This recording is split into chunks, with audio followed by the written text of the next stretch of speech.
Écoutez, tout converge pour une unité. Si EDPS vous dit Maboko Pembe, et c'est son slogan. Je n'entre pas dans ces guéguerres de l'opposition.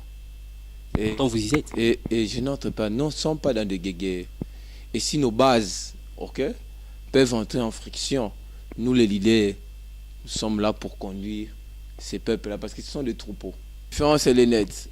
La cybornation, c'est une prévention qui porte atteinte à la bonne administration de la justice. En droit congolais, la cybornation est prévue à l'article 129. Par contre, la corruption, c'est une prévention qui porte atteinte à l'ordre public. C'est le fait pour une personne investie des pouvoirs publics. Ça veut dire fonctionnaire, agent public, agent parastatal.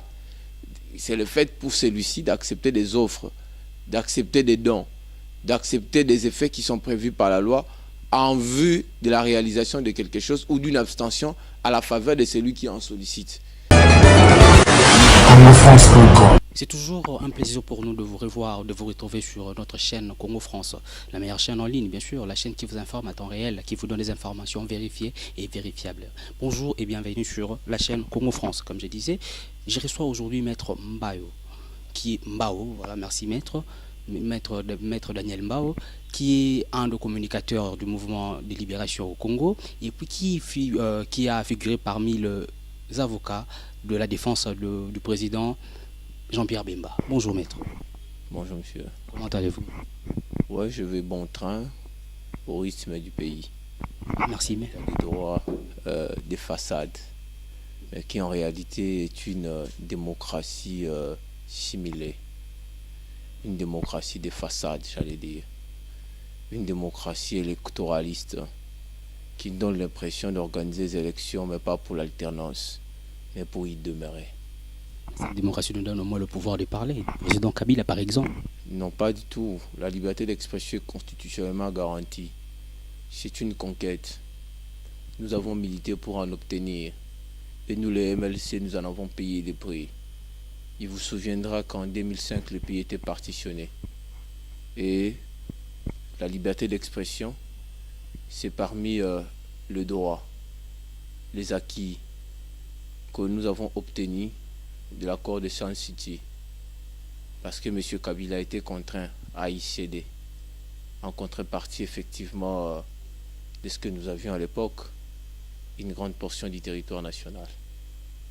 Il n'y avait pas que nous, il y avait les RCD, et il y avait aussi une forte dynamique interne, une opposition qui était conduite à l'époque par Etienne Tshisekedi.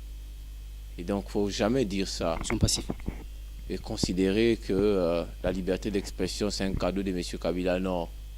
C'est comme ça que j'ai toujours dit, toute liberté acquise est fondamentalement d'abord une liberté conquise. Nous sommes allés à la conquête de la liberté et ce n'est pas fini. La bataille est encore rude et le mieux est à venir. Si mettre le mieux à venir, parlons un peu de la rencontre de Bruxelles. Il y a eu plusieurs autorités de l'opposition, les grands leaders de l'opposition qui se sont vus pour discuter un peu du processus électoral. Pouvons-nous, jusqu'à ces moments, croire à une candidature commune? Oui, c'est aussi la perspective qui est toujours envisageable. Et nous, les MLC, nous l'avons toujours dit, que nous sommes partis pour une candidature unique parce que nous considérons les élections à l'état actuel telles qu'organisées par cette CENI de Nanga. Ces élections, ce sont des élections qui ne peuvent être facilement gagnées que lorsque les forces acquises au changement se mettent ensemble autour d'un programme commun et se responsabilisent mutuellement autour de la surveillance commune. Et donc, c'est une nécessité impérieuse que les forces de l'opposition convergent vers une candidature commune. Et dans l'entretemps, l'UMLC, nous continuons à plaider pour l'inclusivité du processus, pour la décrispation de la classe politique. Comme vous avez remarqué, nous avons été injustement et dolosivement écartés de la course. C'est fini pour le MLC. Ce n'est pas fini.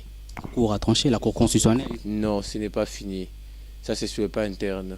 Sur le plan international, il y a une possibilité d'intenter devant les instances internationales compétentes des actions. Il suffit simplement qu'à la suite de l'arrêt qui sera rendu le 17, qu'on vienne à considérer que Jean-Pierre Bemba est quitte de toute charge. C'est alors que l'arrêt de la Cour constitutionnelle prendra la forme d'une décision qui se relate, qui aura, n'est-ce pas, sabré inexorablement les droits fondamentaux d'un citoyen Ça veut dire, quand je parle de droits fondamentaux, je considère pour ma part le droit de compétir et de concourir pleinement au suffrage. Et donc, on peut toujours saisir les instances internationales si notre État n'est pas un État voyou et que les principes des droits internationaux peuvent s'appliquer comme tels, comme dans un État sérieux. Pacta sunt servanda, les décisions internationales, les accords internationaux ne pourront s'appliquer effectivement de bonne foi. Cela ne serait pas un peu en quelque sorte violer le calendrier électoral? Non, nous nous inscrivons dans la logique du calendrier électoral. La majorité présidentielle vous accuse de violer déjà parce que après les 17, ça sera encore faire recours à M. Bemba, ça prend encore du temps. Non, même pas, parce que ici ils viennent avec la logique de la machine à voter. Nous ne sommes pas dans la logique de l'impression des bulletins à papier qui est pourtant prévue dans les calendriers des Nanga. Il fallait imprimer, conditionner, compresser et puis déployer les bulletins à papier.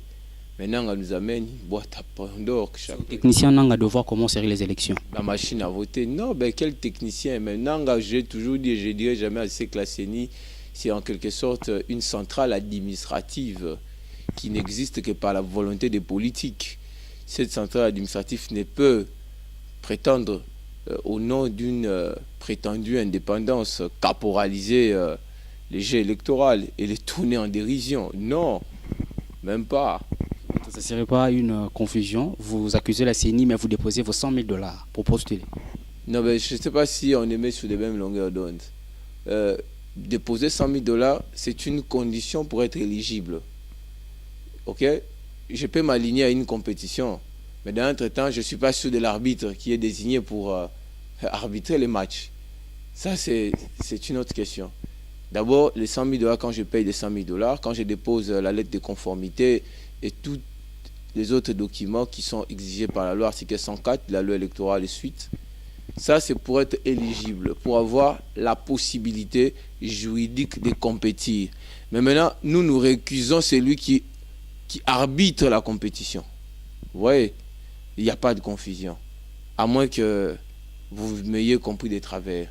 Il n'y a pas de confusion. Parce que comme j'ai dit sur un plateau de télévision, je parie Force des 50, j'ai dit qu'il est inadmissible que l'on puisse fausser les règles des jeux alors que les enjeux sont constants.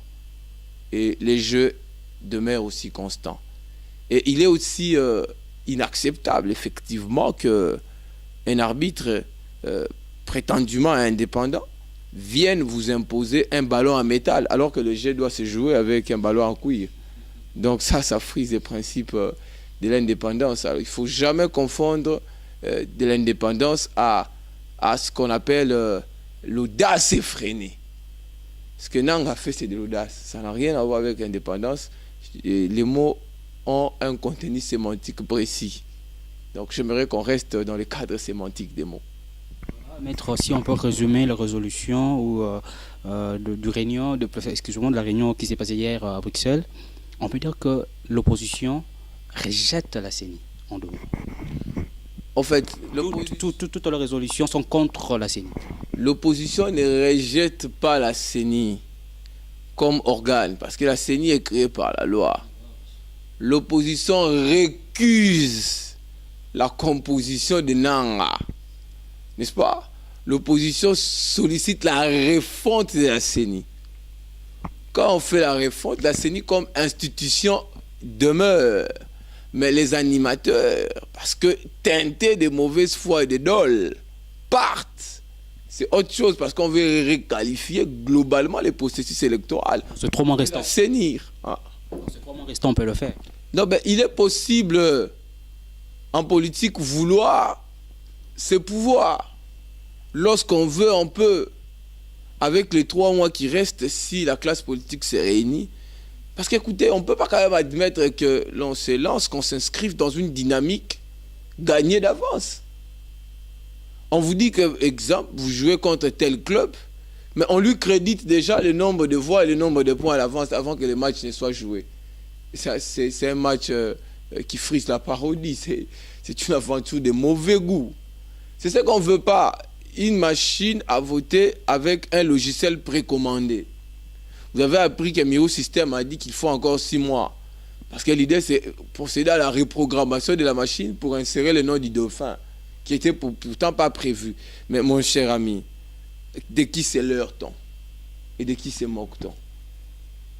Nous, pères de famille, laissons enfants, maisons, femmes, venons jouer ou s'amuser avec Nanga sur un terrain glissant que nous ne maîtrisons pas, que lui seul maîtrise.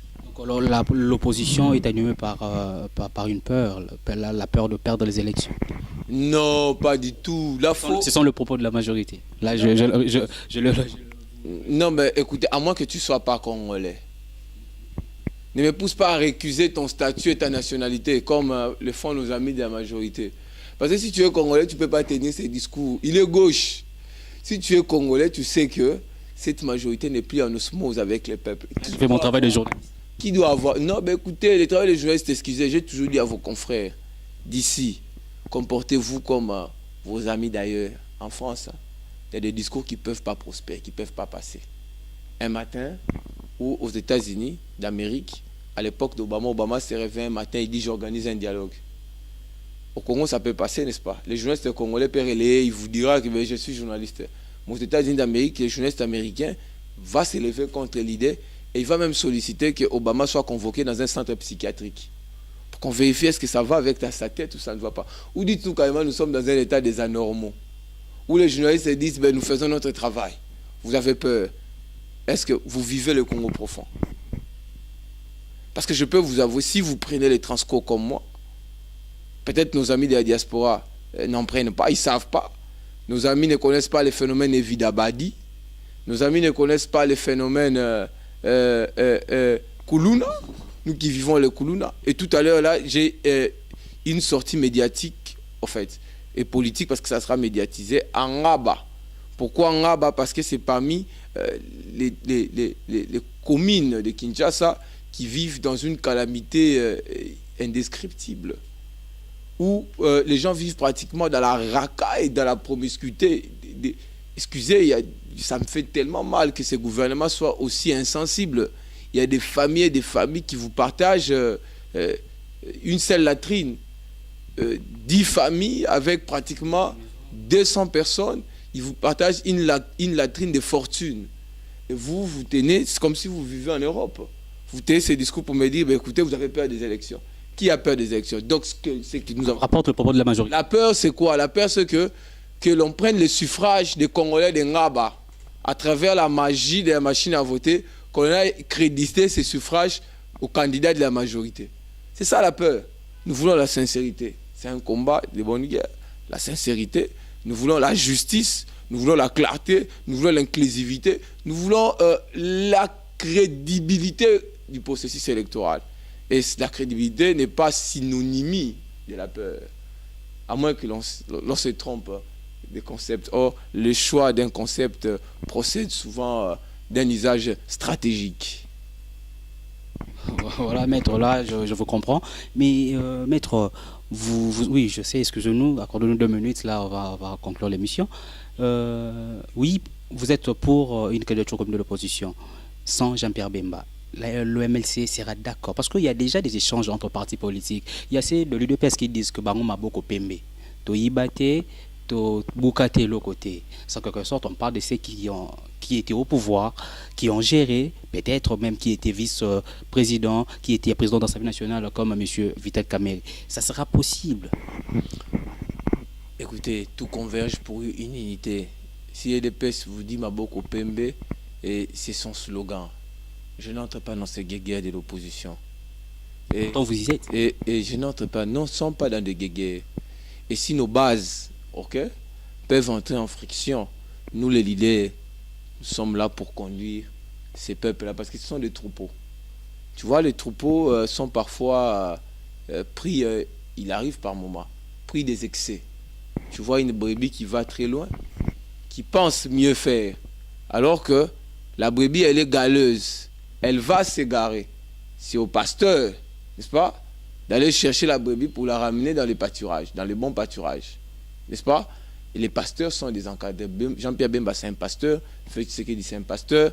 Ce sont en quelque sorte des leaders. Un leader, pour avoir la qualité de leader... Ils sont congolais un peu orgueilleux. Non, il faut avoir une qualité de clairvoyance. Un leader, c'est celui qui a le sens de la prémonition, qui voit avant tous les autres. Et ils disent, parce qu'ils voient avant tous les autres, ils disent qu'ils se réunissent pour dégager une candidature commune.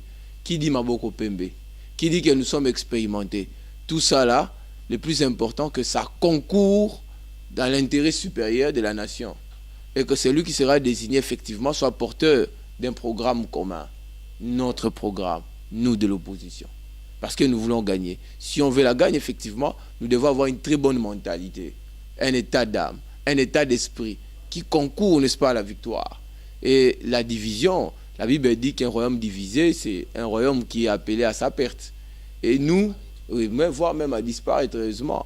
Et nous disons, nous les MLC, nous sommes un parti de mind, un parti de réflexion, n'est-ce pas? Et dans notre officine politique, nous le disions, et Jean-Pierre même l'a dit à travers les ondes, qu'il est prêt.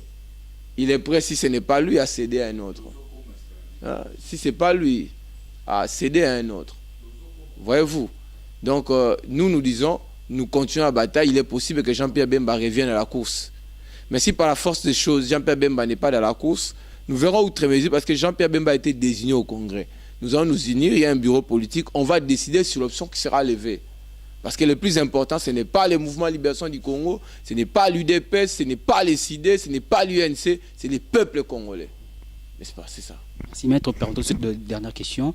Je rappelle que vous êtes assistant à l'université de Kinshasa. Établissez-vous une différence entre la subordination et la corruption? Parce que même les étudiants en droit qui ne savent plus quoi dire, si cette question a été posée à un examen ou une interrogation. La différence, elle est nette.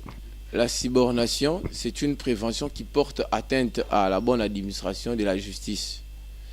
En droit congolais, la subordination est prévue à l'article 129. Par contre, la corruption, c'est une prévention qui porte atteinte à l'ordre public. C'est le fait pour une personne investie des pouvoirs publics. Ça veut dire fonctionnaire, agent public, agent parastatal.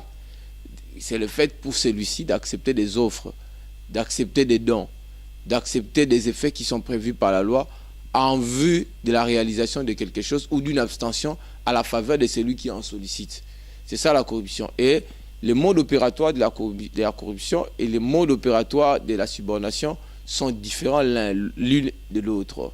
C'est-à-dire que la corruption ne peut se perpétrer que dans un environnement public. C'est-à-dire que dans une administration publique, c'est vrai qu'on a élargi, il y a possibilité que ce soit qu'une personne privée, aujourd'hui avec la convention de 2005, qu'une personne privée commette la corruption, mais c'est hors les cas des actes d'atteinte à l'administration de la justice. La subordination, elle, ne peut se concevoir qu'en ce sens-là. C'est comme ça même le législateur international qui a élaboré le statut de Rome en a différencié à l'article 70, point 1. Au point C, et le législateur a prévu la subordination. Au point F, le législateur international de la CPI a prévu la corruption. Et dans le droit de la CPI, la qualité est très fondamentale. Pour qu'il y ait corruption, il va falloir que celui qui est corrompu revête naturellement de la qualité officielle, que ce soit un fonctionnaire international. Donc la nuance est tellement claire. Et puis l'article 22 du statut de Rome convoque ceux-là qui veulent appliquer le statut à aller vers une interprétation stricte. N'est-ce pas? L'article 22 dit les crimes tels que prévus dans le présent statut sont d'interprétation stricte. Ils ne peuvent être interprétés par analogie. Et si l'on veut l'interpréter de manière extensive, les crimes doivent l'être, cette interprétation, ou les interprètes doivent l'être à la faveur des personnes contre laquelle l'interprétation est faite. Ce qui n'a pas été fait par la Cour constitutionnelle, qui a par contre fait œuvre du législateur.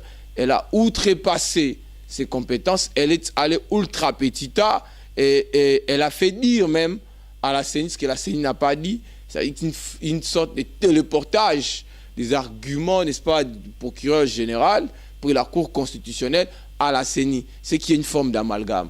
Donc, ce qu'on vient d'assister à la Cour constitutionnelle, c'était l'inhumation du droit pénal congolais. Le droit pénal a été enterré officiellement. Il reste cependant que les uns et les autres y jettent des gerbes et des fleurs. Merci, on ne va pas vous prendre beaucoup de temps. Maître Mbao est candidat député. Oui, je suis candidat député national dans la circonscription du Mont Amba. Je suis sous la liste du mouvement Libération du Congo. Tête de liste. Croyez-vous, pensez-vous être élu après les décembre? Donc, demain appartient à Dieu. Et Dieu fera ce qu'il m'a dit. je suis fondamentalement croyant, je suis homme d'église, je crois en Dieu, nous disons en Dieu, nous vaincrons. Mais sur le terrain, les peuples seuls, les sages arbitres, ils voient ce que nous faisons, combien nous militons pour ses intérêts. Et vous-même, vous voyez combien nous mouillons notre maillot tous les jours dans l'intérêt supérieur de ces peuples. C'est à lui. N'est-ce pas? Tu sais, il y a quelqu'un qui a dit, et surtout la jeunesse, je m'en vais dire à la jeunesse, chaque génération qui passe, la jeunesse a une mission. C'est à elle de l'accomplir ou de la trahir. Si la jeunesse estime que sa mission, c'est de faire monter des jeunes qui réfléchissent et qui combattent dans son intérêt supérieur, la jeunesse le fera. Si la jeunesse estime qu'il faut aller ailleurs, la jeunesse également trahira sa mission. Merci maître, un mot pour la diaspora et puis là on finit. Ben, nos amis de la diaspora, nous sommes toujours de cœur avec vous. Votre combat, c'est notre combat. Et parfois, nous regardons avec beaucoup d'admiration et beaucoup d'intérêt votre sens du militantisme très engagé. Et vous nous montrez tant soit peu combien vous aimez ces pays, et quoi qu'à distance. J'ai toujours un regard assez particulier pour vous, et je peux vous rassurer que les choses vont changer cette fois-ci. Faites-nous confiance, et s'il est cher, accompagnez-nous dans cette démarche, dans cette dynamique de changement, parce qu'il y va de l'intérêt de nous tous. Ceux qui souffrent ici sont nos frères, vos sœurs, vos tantes, vos neveux. Et c'est pour qui chaque année, chaque mois, vous envoyez de l'argent, et sont nos frères et sœurs.